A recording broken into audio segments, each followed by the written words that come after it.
بسم الله الرحمن الرحيم الحمد لله رب العالمين وأشهد أن لا إله إلا الله وحده لا شريك له وأشهد أن محمدا عبده ورسوله صلى الله عليه وعلى آله وأصحابه وسلم تسليما كثيرا.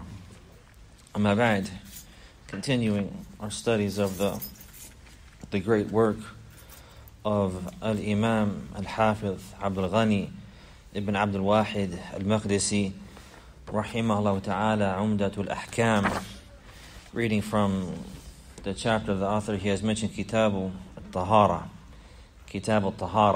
the book of purification. The book of purification.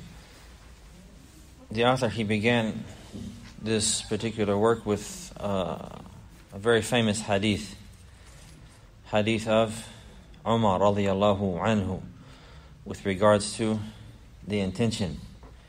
Hadith Umar fi niyyah. And we have covered some of the issues with regards to the niyyah. Who can mention for us briefly the types of intention?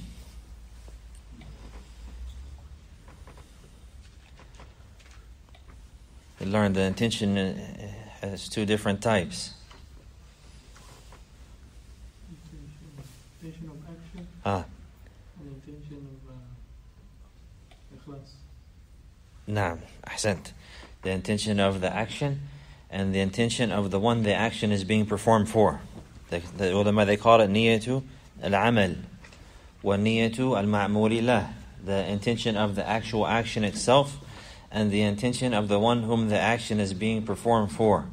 With regards to the intention of the one whom the action is being performed for, niyatul ma'muli lah, this is with regards to al-ikhlas, with sincerity. And we know that this niyyah here is a condition for the acceptance of all actions. Is a condition for the acceptance of all actions. Actually, one of the two conditions for the acceptance of all acts of worship. What was the second condition? Al-Mutaba'ah. Al-Mutaba'ah. Niyatul ma'muli lah. And who is the action being performed for? Is it being performed for Allah alone? Or is it being performed for the praise of the people? Or is it being performed for a rank or status? Or is it being performed for a worldly affair? Or this is the niyyah of, what's it called? Niyyatu al-ma'amuli lahu. Niyyatu al-ma'amuli lahu. The one who the action is being performed for. This is al-ikhlas. Al-ikhlas. What the author he has intended in the beginning here is to mention this hadith in the beginning of this book to remind us of this niyyah. To remind us of this niyyah. Niyyatu al-ma'muli lah. Niyyatu al-ikhlas. That we are studying a book from the books related to the deen of Allah Azza wa Jal, seeking knowledge, legislative knowledge. So it's an obligation to have sincerity, an obligation to have sincerity in that search for knowledge, seeking knowledge and learning the ahkam of Allah subhanahu wa ta'ala in the manner to worship Him properly. All of this is an obligation or this is an affair that must be sincerity for the sake of Allah. It's an obligation to be sincerity for the sake of Allah Azza wa Jal. So this is one aspect of why the author he mentioned hadith and niyyah in the beginning, to remind himself and the reader and the student of the importance of having sincerity in seeking knowledge. There's another reason likewise. It's related to niyatu al-amal. Niyatu al-amal, the intention of the action. Before we discuss the intention of the author, first we review what was the niyatul amal. That also was divided into different parts. Niyatul amal, the intention of the action itself. Who can speak about that? Two categories. One for the ibadah. One for the regular action that daily we do. Adat. Sah. What does this niyyah do? I'll give you a hint. The niyatul ma'muli lah, it distinguishes who that deed is for. And in any case, the niyyah, it distinguishes. Naam, hiya tumayyiz. Naam, like the one who is he doing his action for the sake of Allah, or is he doing it for an affair of the dunya? What is the distinguishing factor here? The niyyah. The niyyah, it distinguishes this. Likewise, in the niyatul amal, the niyyah, it distinguishes. What does it distinguish from? We mentioned, remember we drew a shajara, a tree in our mind. Niyyah is two parts. The niyyatul ma'mulillah and the niyyatul amal. The niyyatul amal is also has two things that it does. And the two things that it distinguishes between. Huh? That's one aspect. It differentiates and distinguishes between normal everyday actions and actions of worship. That's one part. The other part, for example, there may be somebody who's doing one action. For example, ghusl. He takes a ghusl. Is it ibadah or ada? It's ada, just to take a ghusl. But somebody who's taking ghusl for Yawm al-Jumu'ah, this one is ibadah. They both get up on Yawm al-Jumu'ah, they both make ghusl. One makes a ghusl to be clean before work, the other makes ghusl with the intention of following the sunnah of the Prophet sallallahu alaihi wasallam Yawm al-Jumu'ah. What is the distinguishing factor between the two? The niyyah. One has a reward with Allah Azza wa Jal and he's clean. The other one, he is just clean. No reward with Allah Azza wa Jal. No reward with Allah Azza wa Jal. The distinguishing factor here is the niyyah. هي تميز بين العادات والعبادات. A niyyah tumayyizu distinguishes between al-adat wal-ibadat. That's from the niyyah to al-amal. The other aspect,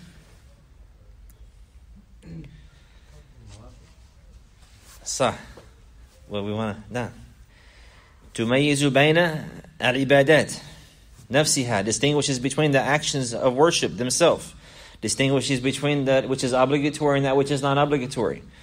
Some of the actions of worship, they have more than one type of the same act of worship to distinguish between the two. For example, there's two prayers in the daytime. Both of them are silent and both of them are 4 rak'ah. Arba rak'at. What distinguishes between the two? If you've seen somebody praying 4 rak'ah, is it dhuhr, asr? Of course, if we know the time, but maybe somebody's traveling or maybe he has to make up.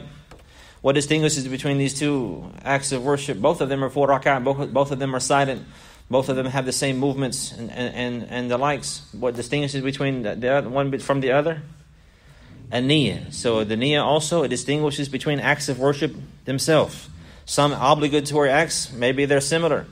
For example, he's fasting, but is he fasting an obligation? Or is he making up an obligation? Is it the fast of Ramadan, or is it making up the fast of Ramadan? Or is he fasting because he made an oath, or is he fasting for an obligation of the expiation?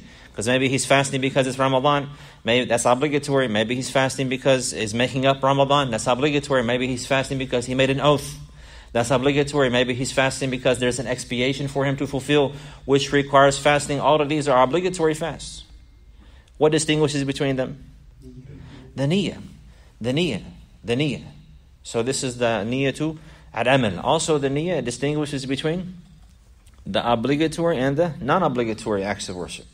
The obligatory and the non-obligatory acts of worship. We've seen the example in the morning, there's 2 rak'ah. Actually, there are 4. 2 of them are obligatory and 2 of them are sunnah. And then somebody may get up in the morning and pray 2 rak'ah, and then after that pray 2 more. And he's sunnah, and then the obligatory 2 rak'ah of fajr. What's the difference between the two? Maybe somebody would write, if he prayed, for example, with an excuse to pray by himself, maybe recite the same surahs in both prayers. Everything is the same. What's the difference between the two? The niyyah. It's a big difference. One of them is obligatory, and the other one is non-obligatory. So that which distinguishes between that was the intention. That was the intention. So now we go back to the question, why did the author mention this hadith in the beginning of this chapter? One of the reasons is to remind us of niyyatu al-ma'mulillah. Also, there's an indication of something related to niyyatu al-amal also. And that is, the intention is an obligation for the correctness of tahara. We're in the bab of tahara. This is also from the conditions of tahara. And we've been discussing wudhu. So, for example, the ulama, they mention that from the conditions of wudhu is to have an intention. The intention. Now, to have the intention. So far, we discussed the arkan of wudhu, or the obligations of wudhu, and we discussed the sunan of wudhu also in some detail. Then we have also mentioned some of the the conditions of wudhu, but from those conditions is the niyyah. And this is why the author, he is mentioning likewise the benefit of this hadith in the very first of this chapter. Now, it's an obligation, or rather, it's a condition for the correctness of the wudu. So, for example, if a person he starts making wudu, he's sweaty, he's working, and he doesn't have time to make ghusl. So he just wants to clean the sweat off of his body. So he starts washing his arms and his face and his arms like the manner that he makes wudu, but his intention is just to remove the sweat. His intention is just to remove the sweat. Would this suffice for him as a wudu? No. Even if he did the whole things, but his intention is just to remove the sweat, to clean his body, then this one would not suffice him. Why? إِنَّمَا الْأَعْمَالُ بِالنِّيَّاتِ وَإِنَّمَا لِكُلِّ امْرِئٍ مَا نَوَى. The hadith of the Prophet ﷺ. This is the case here. طيب. Also, we remember that from the conditions we've seen in the last class is to remove everything that prohibits the water from reaching the skin or the part of the wudu. So if somebody, for example, he has some paint on his hand, and then it's like a spot of paint like this, like the size of a quarter or even smaller on his hand, or on his arm, or on his foot, or on his face, and he makes wudu, and that spot is there. Is his wudu correct? No. Why not? Because everything has to be removed. Because everything has to be removed. We also talked about the issue of somebody a woman has a khimar on her head, down on her forehead, and she didn't pull it back, and she washed her face. She didn't wash her whole face. What's the ruling of her wudu? She doesn't have wudu. طيب, what if she prayed after that? What's the ruling of her salat? It's invalid. She has to go make wudu again and pray again. She has to go make wudu again and pray again. So, again, just to remind ourselves of the importance of learning these obligations of the wudu. What is obligatory and necessary for it to be correct, and also those conditions. From the conditions, the ulama, they mentioned that the water has to be pure. We can't. If there's water is impure, for example, if it's najis, the water itself has an impurity, and it becomes impure. That water you cannot make wudu with it. Some of the ulama, they mentioned if the water is not permissible, that it's also not valid. Many of the ulama, they mentioned it would be valid, but this is an issue they discuss. If somebody stole the water, if the water was stolen, then would it be correct? Would it be correct? Or if the water was mentioned specifically as only for drinking, it's not for anything else. Somebody had donated the water as a waqf, as an endowment, only for drinking, and not for any other purpose. Would it be correct? Many of the ulama, they mentioned that would it not be correct? And the water has to be pure, and also it has to be permissible. It has to be permissible. It has to be allowed for a person to have it. Also, from the conditions of the correctness of wudu, just to mention them briefly so that we're aware of them, is that if a person, he will use the restroom, he has to make istinja or istijmar. He has to. If he did not use the restroom and he needs to make wudu, it's not required to make istinja or istijmar. But if he used the restroom and then he wants to make wudu, the wudu will not be correct until he makes istinja or al-istijmar. What is istijmar? With the rocks. Using the rocks, or to clean the najasa from where the makhrajain, the places where the feces or the urine exits the body, using rocks. Nam, or something similar to that, like paper towel or toilet paper or tissue, like this. That's istijmar. What is istinja? Water. Using water. Istijmar is not correct except if it's done in a certain manner. What was that manner? No more? Oh. No less than 3 times. No less than 3 times. 3 different stones or 3 different pieces of paper. Some of the ulama, they mentioned, rather it could be 3 times, even if it's one piece of paper from 3 different corners of the paper or parts, for example, or 3 different corners of the stone. As long as it's 3 times, no less than 3 times, because the hadith has come about that. The obligation of making it witr, and also the obligation of making it no less than 3. No less than 3. So then if it came clean on an even number, then you add one more time. You add one more time so that you finish on an odd number. طيب, what about istinja, using water? How many times do you have to do that? Until it's clear. Until it's clean. There's no number. It's not mentioned in the text. It's not mentioned in the text. So the istinja is done until it's clean. Use the water until it's clean. Until it's clean. When it's clean, alhamdulillah, finished. Now I'm just using the water. Using the water then until it is done. Also, with an important issue to remember about the intention. Whenever somebody intention, also from the conditions of the intention to be correct is that he has that intention the whole time he's making the wudu. Sometimes maybe somebody he has the intention to make wudu, and then he'll change his intention in the middle. So actually I don't want to make wudu now. Like this. Or you know what, I'll make wudu. Oh, I don't need wudu right now. Or whatever the case may be, he will think like this. If he did that, his wudu is invalidated. So he has to have the intention to make wudu from the very beginning until the very end. Also, for example, what's the first obligation of wudu? The first obligation. The first body part to be washed. The face. The face. Naam, the face. Taib. So we say, for example, somebody, he just wants to clean himself. He starts washing his face to clean himself. He's dirty.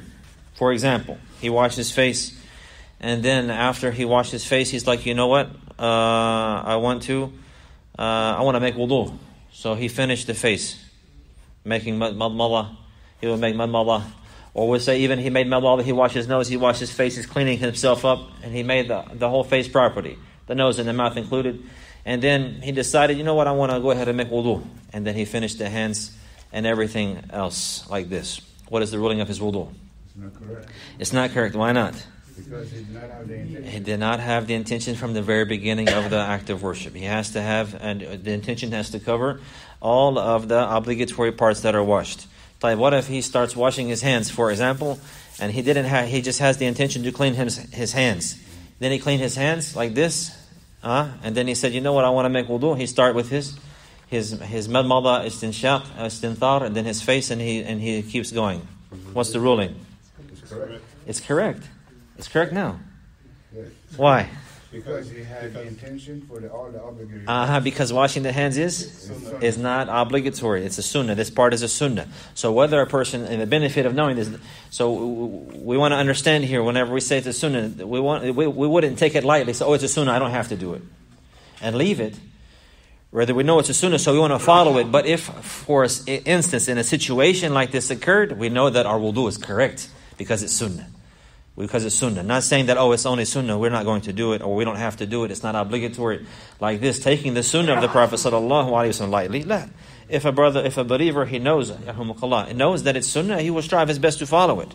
But if he was ever in a situation like this, or it was a difficulty, or a hardship, or a case like this, for example, he already did it, and then he went to an intent, then he knows that, alhamdulillah, this is not an obligation for my wudu or my act of worship to be correct. To be correct. So then he can continue making the wudu, and his wudu will be correct. His wudu will be correct. Walillahi alhamd. Naam.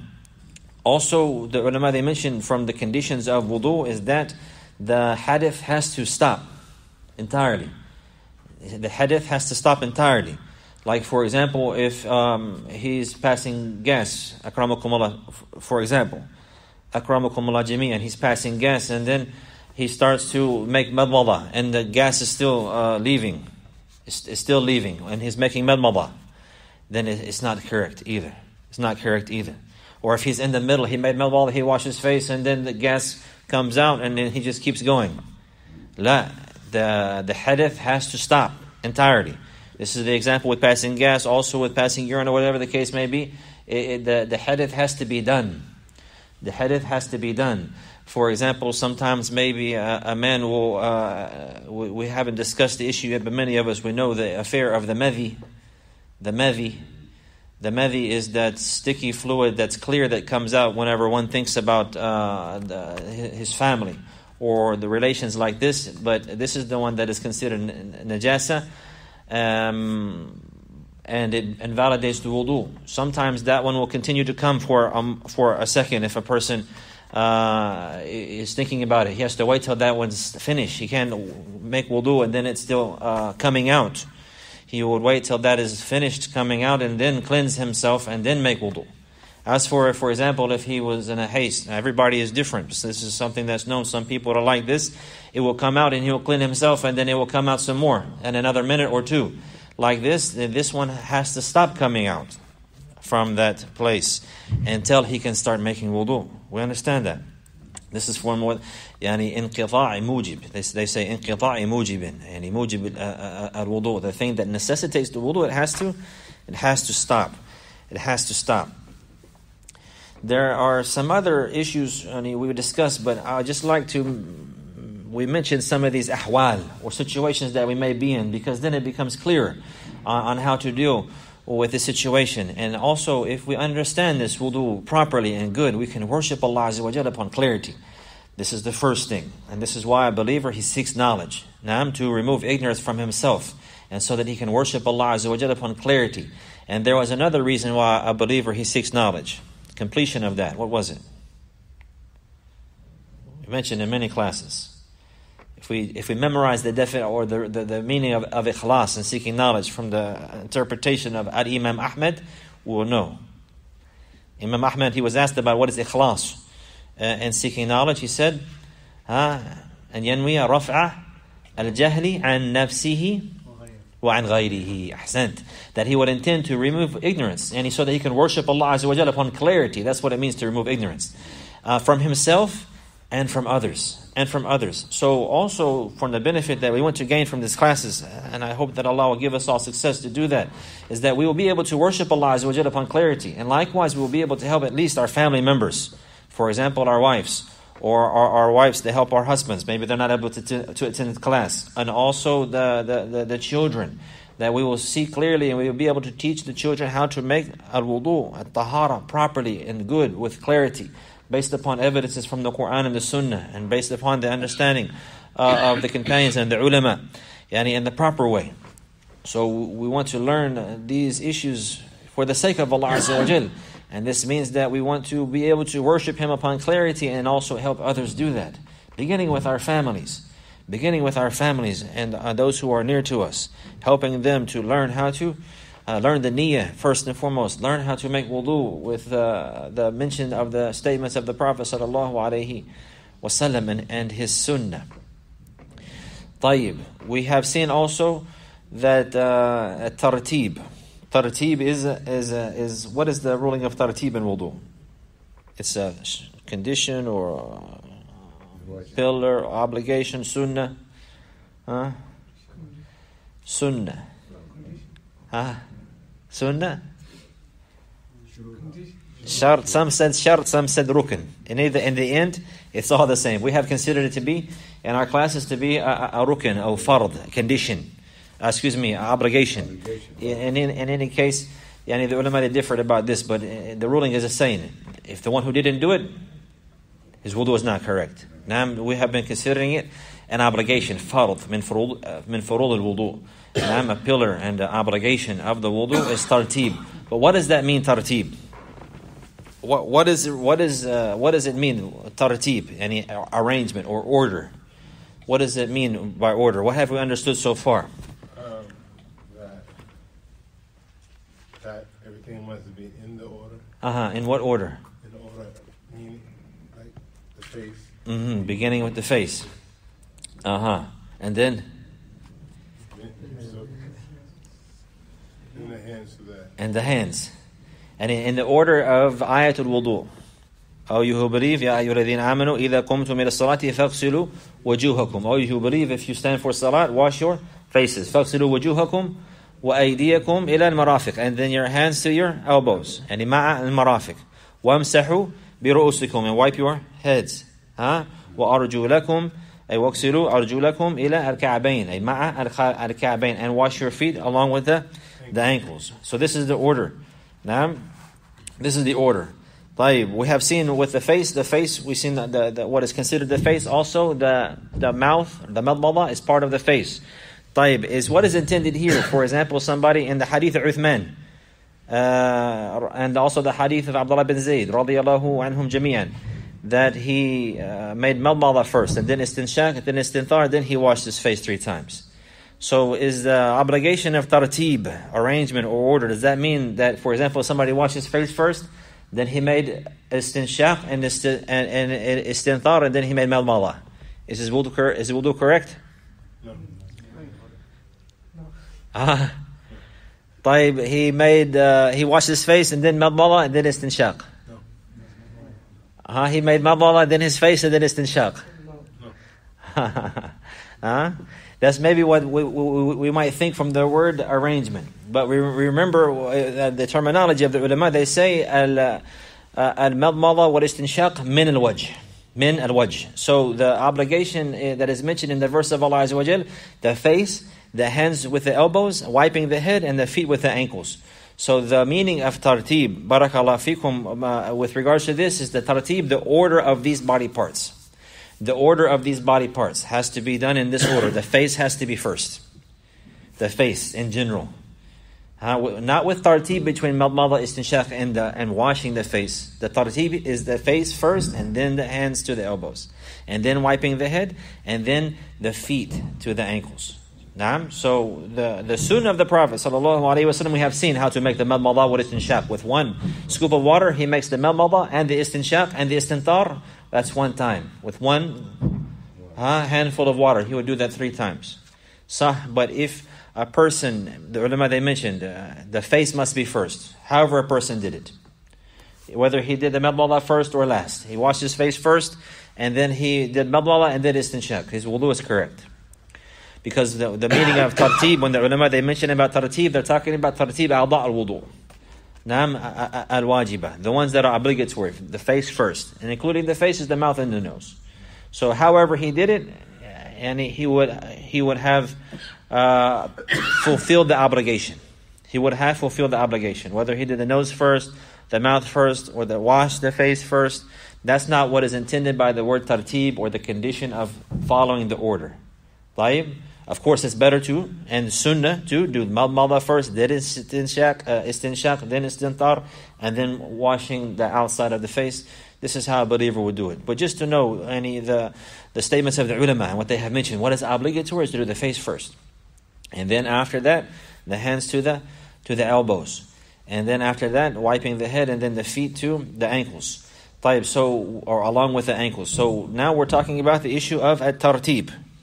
So then what about, for example, he did whenever he got to his hands, if he did the left hand first, he made the madmada, the istinshaq, and wiped his face, and now it's time to wash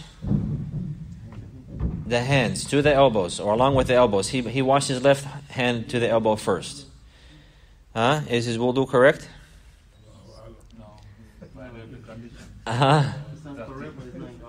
Think about it. What has to be in order? This is what I want to clarify. Because we're talking about the condition. This is not condition. The obligation of tartib. What is tartib? American brother. In order. So what does it mean by in order? And the order came in the ayat of wudu. The face first, then the hands, and then wiping the head, and then the feet.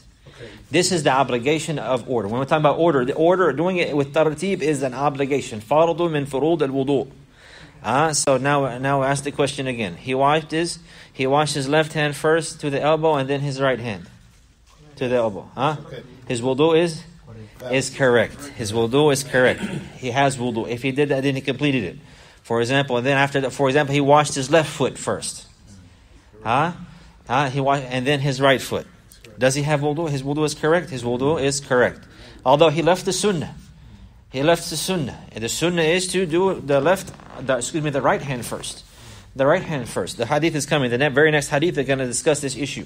The hadith of Aisha radiallahu anha, about beginning with the right. And there's issues related to that. We will take them too, insha'Allah ta'ala. But to make it clear. So then, between the obligation of tartib is between the obligatory parts of wudu, the obligatory body parts, like this, not one part itself, right or left, because here in general the hands to the elbows are considered one body part. The face is one body part, the hands to the elbows is one body part. Obligation of wudu. Wiping the head is one body. If he started back here, it's okay. If he started here, it's okay. As long as he wiped the whole head one time, it's okay. The sunnah we have seen like this. But the importance is to know the obligation. What the act of worship is considered correct. And if the one who performed it. Like this. Naam. So now we have an issue. We have an issue. We're still talking about tartib. We keep our minds together. He made madmada, istinshaq, istinthar. He wiped his face. He washed his face. Everything. Whenever he did his arms, he did his right arm, and he forgot his left arm.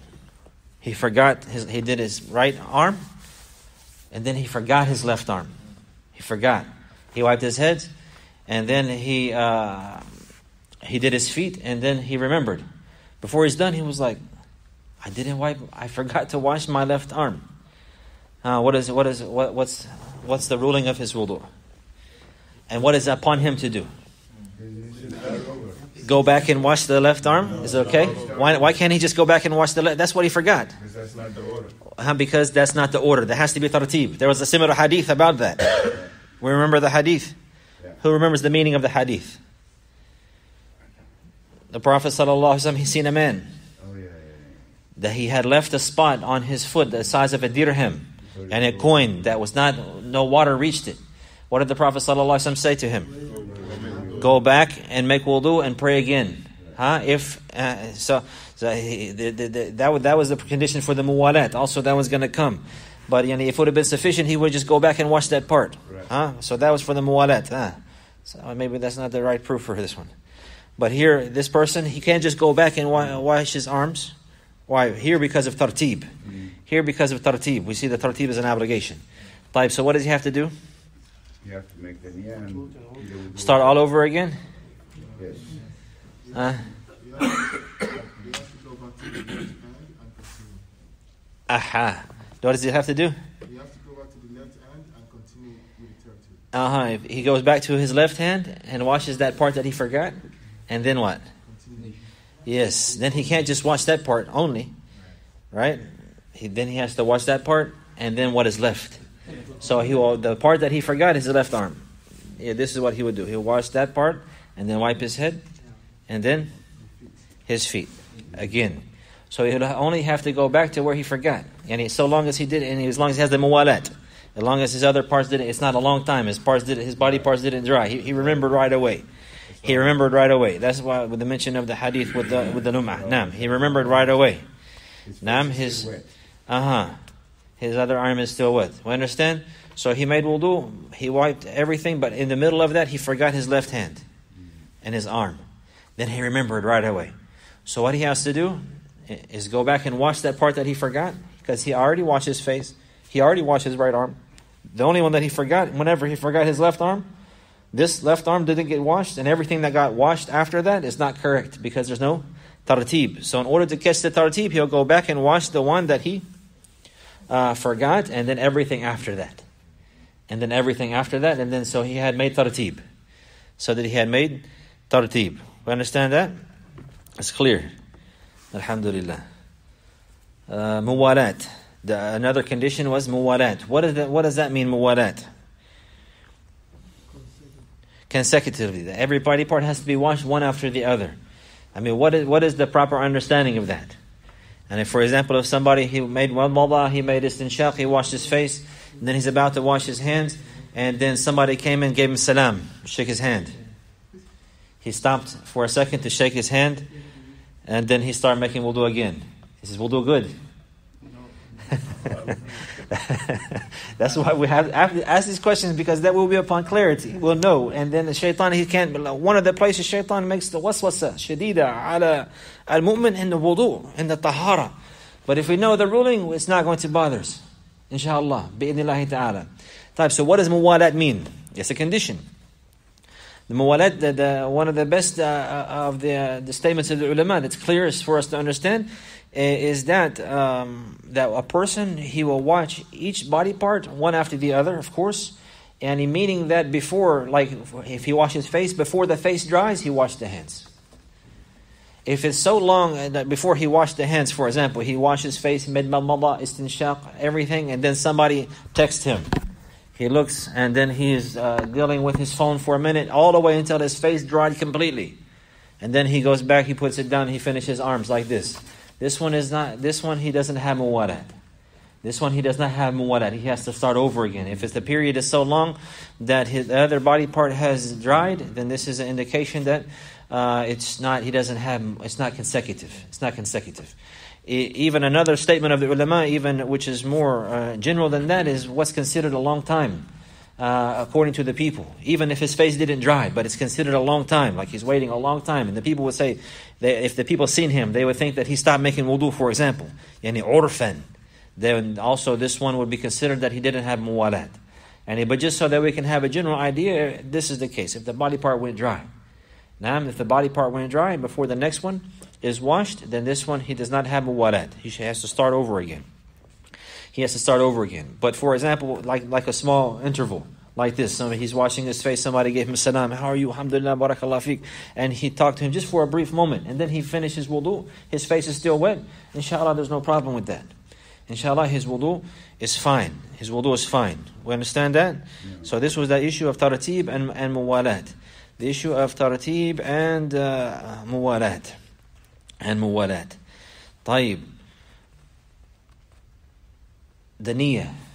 What if somebody, for example, he passed gas and later he used the restroom. Number one, he had wudu, sah? Then he passed gas. What happened to the wudu? It's no more wudu. It's gone. He broke the wudu. طيب. Then after that, he used the bathroom. Number one. Now he wants to make wudu. Does he have to intend to remove the passing the gas and the urine? How does he intend here? Huh? He has to make an intention to remove the passing of the gas, hadith, because passing the gas is a hadith, صح? إخراج الريح hadith. طيب, يعني bowl. Now urine. This is passing urine. This is a hadith. So this person, he got two hadith now. Sah? He has two hadith. He passed gas, then he passed urine a little bit later. Now he wants to make wudu. Does he have to have intention to remove for this hadith and that hadith? La, just one hadith. One hadith. There's no, the ulama, they mentioned that there's no, it's not the ta'addud al-niyyah, ta'addud al-hadith is not a condition. It's not a condition. There were some details that ulama, they mentioned, and there's differences of opinion with regards to the intention. For example, somebody who made the intention to make wudu in order to read the Quran, and then salat came. Can he pray with that wudu? Fahamtum? He does. He's muhdath. He has hadith. He doesn't have wudu. He wants to read the Quran. He wants to read the Quran. So he makes wudu with intention to read the Quran. And then salat comes. Does he? Well, he made the intention to remove the hadith to read the Quran, not to make prayer. What's the ruling? There's really a difference of opinion about this. We're not going to go into a lot of detail. I'm just going to mention them generally and mention the best position, and that the ulama they mentioned, just so that we're aware of these issues also, and we're familiar with them. If we study again, maybe another book will go in more detail, or if you study with the ulama, you will find, and sometimes they'll go into details in these things.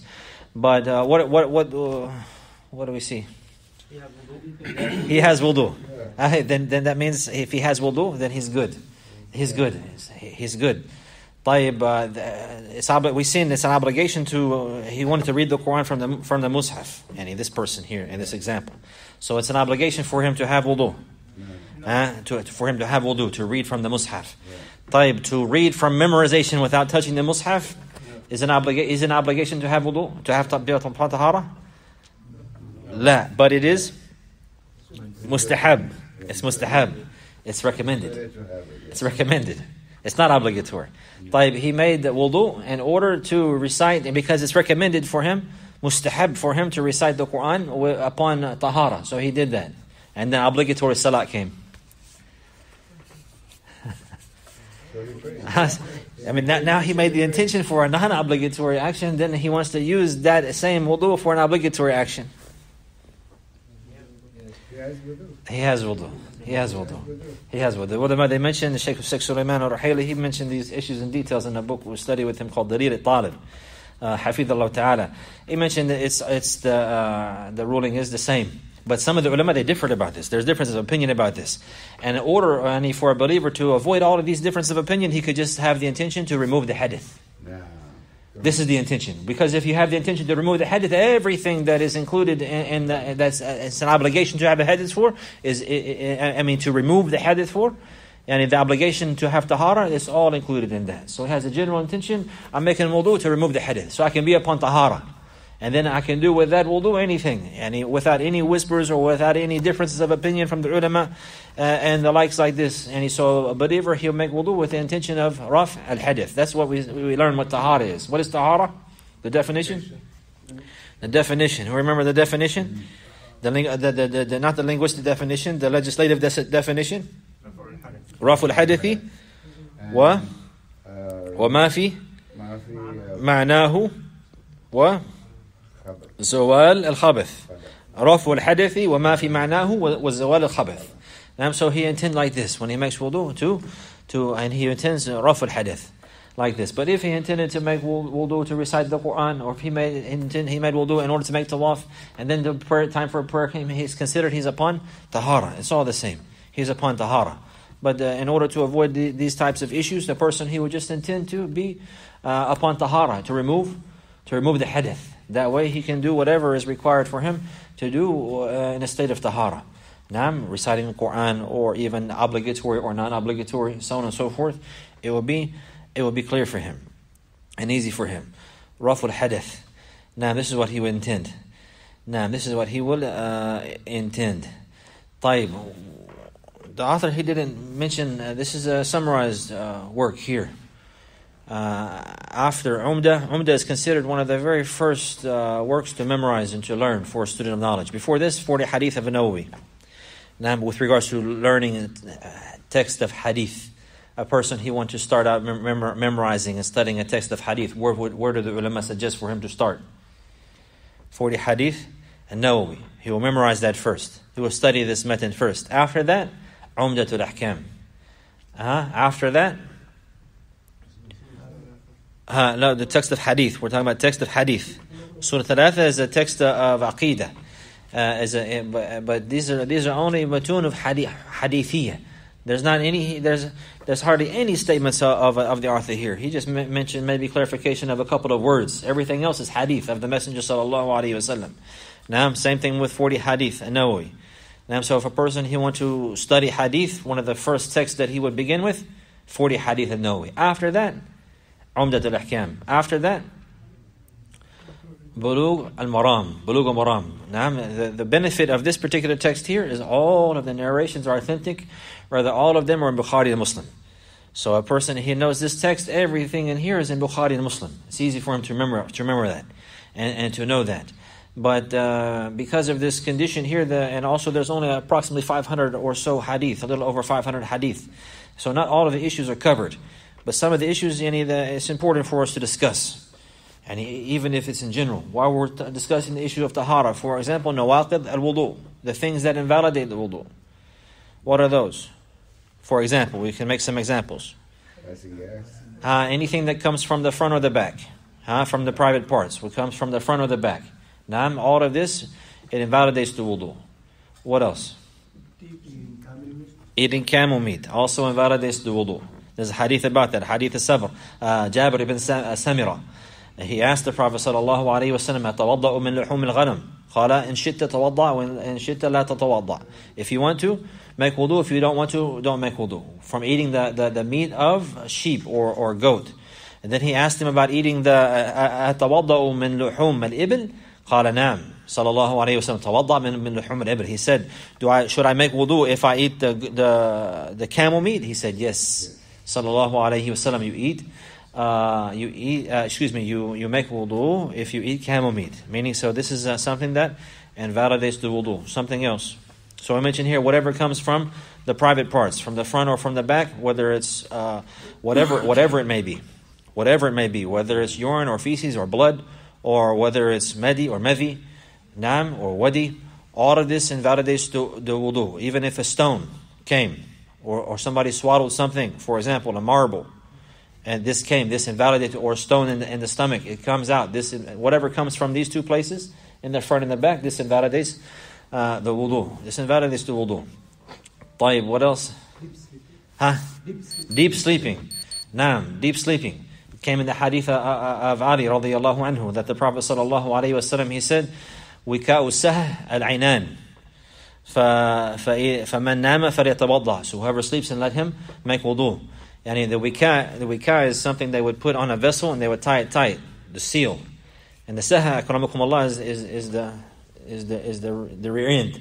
The Prophet sallallahu alaihi wasallam, he said the seal of the rear end is the eyes. So if a person sleeps, then let him make wudu.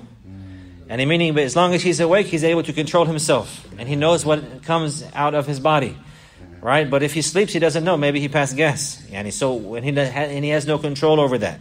He has no control over that. So the Prophet sallallahu alaihi wasallam, he said, "فَمَنْ نَامَ فَلْيَتَوَضَّأْ." Sheikh Al-Albani rahimahullah, he authenticated that hadith that whoever sleeps, meaning deep sleep. Other narrations have come. Other narrations have come. 1 second, please. Other narrations have come from the hadith of Anas radiallahu anhu that the companions, they would be sitting waiting for the prayer to come, and they would start falling asleep, but they were sitting. So the ulama, they mentioned if it's deep sleep. It's not necessarily whether he's sitting or not, but whether he falls asleep, deep sleep. So Shaykh Abdul Muhsin, he would mention, for example, if a person is sitting, but he's sitting in a manner where he can fall asleep. Somebody who's sitting, he will be nodding like this. And he's not established, and he's not sitting in a place where his body is rested. If he's sitting and he is not holding his head up or anything like this, then he'll fall asleep and he'll nod like this and wake back up. So he'll never actually fall entirely asleep. But if he's sitting with, for example, his head on his face like this, until he has relaxed and fallen asleep, and this one now, if he goes into a deep sleep, then this one is the one that invalidates the wudu, and Allah knows best. So the ulama, they mentioned the sleep, and yughata al-aql, the mind, he lost his consciousness.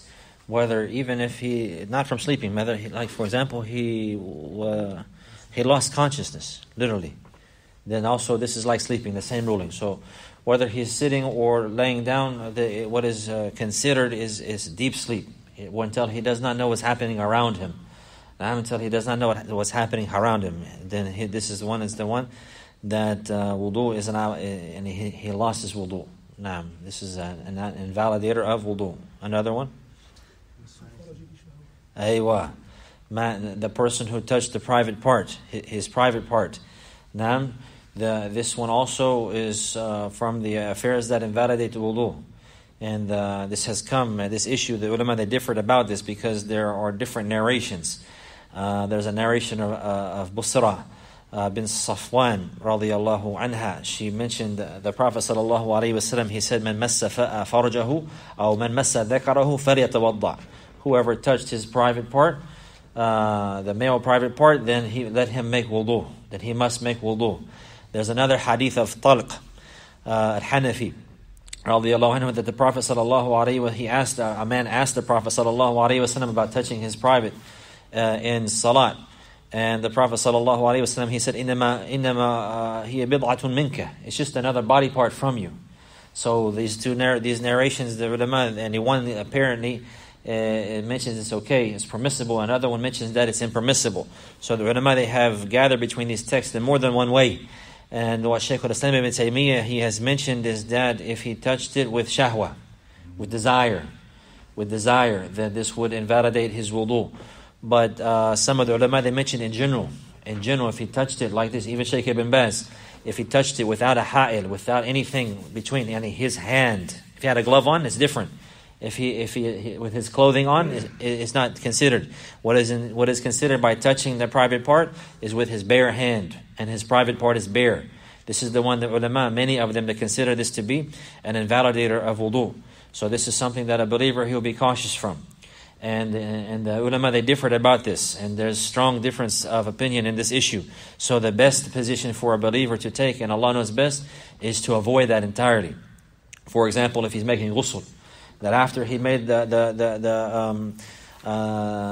wudu part, he wouldn't touch his private part again until he put his clothes on. He wouldn't do that, that because then some of the ulama, they mentioned that his wudu would be invalidated.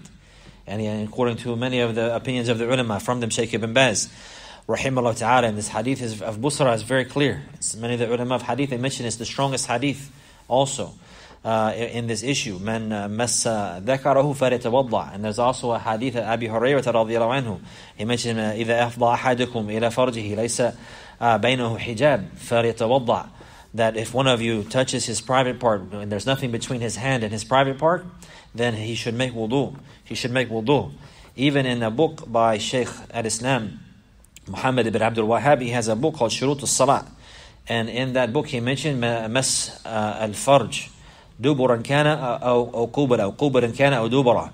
And he mentioned here, and that opinion is that even if it's the front or the back, whether his private part in the front or in the back, if he touched that, it would invalidate the wudu. So the ulama, they have this position here. So for a believer to be safe from the waswasa and the whispers of shaitan, do I have wudu, do I not have wudu, so on and so forth, he would avoid that. He would avoid that. Naam, he would avoid that. Whether he touched it with shahwa or without shahwa, or whatever the case may be, he would not. He wouldn't try to. After he made wudu, not to touch the private parts. Not to touch the private parts. And he would, if he did, the best thing, and Allah knows best, is to make wudu again. If he touched his private part and he had wudu, the best opinion to avoid the waswasa and to avoid the difference of opinion of this issue, that he would just make wudu again. Then he will be upon certainty that the wudu is correct. And then because based upon the wudu, is the wudu correct? Then okay, well I prayed dhuhr. Oh, is dhuhr correct? Oh, then I prayed asr. Is asr? Then I prayed. And then can I read the Quran? And shaitan, he will really try to bring harm to a believer from this aspect. So in order to shut that door, then he will make sure that he had the wudu properly to avoid touching the private part. Likewise, this is something that is important for a believer to be aware of. These are some of the issues that are related to wudu that the ulama have mentioned, important for a believer to be aware of. Inshallah, the next class we'll continue reading from the hadith of the Messenger sallallahu alayhi wa sallam. Hada wa sallallahu ala nabiyyina Muhammad wa ala alihi wa sahbihi wa sallam. Naam. What the rule, if somebody goes to the bathroom and there's no tissue, just only water? It's good. Use water. Just water. Use water. Naam. No tissue. Use water. We discussed before that this part can be done in 3 ways. Who remembers? Who can remind us? Removing the najasa of the bowl or the urine can be done in 3 ways. One is Only tissue. The first way, only tissue. Istijmar. That's if it doesn't spread to the other than the place where it came from. That's one way. The other way, only water. Only water. Naam. And then the other way? Tissue and water. That's the best way. Naam. If he only has water, then water will suffice. But he has to make sure that he is clean. Naam. They will use his hand. He uses his left hand, akramakumullah. He use water and his hand. Naam. Many of the Sahaba, they used to dislike that because it would leave a smell on their hand. But in any case, it's established that they will use the hand, the left hand. Naam.